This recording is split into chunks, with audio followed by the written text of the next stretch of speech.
Hi, I'm Ingela Larsson Smith, and today I would like to introduce the Horse Riding Assessment Tasks book.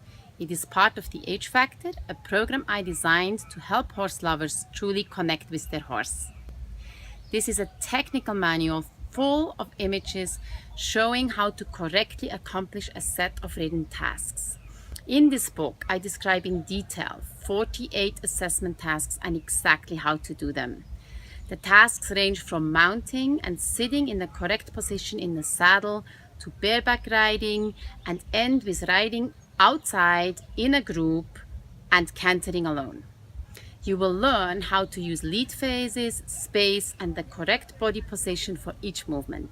The final aim is true connection and harmony in motion while riding. The book delves deeply into the philosophy, concepts, and theory of riding, with over 40 pages of explanation.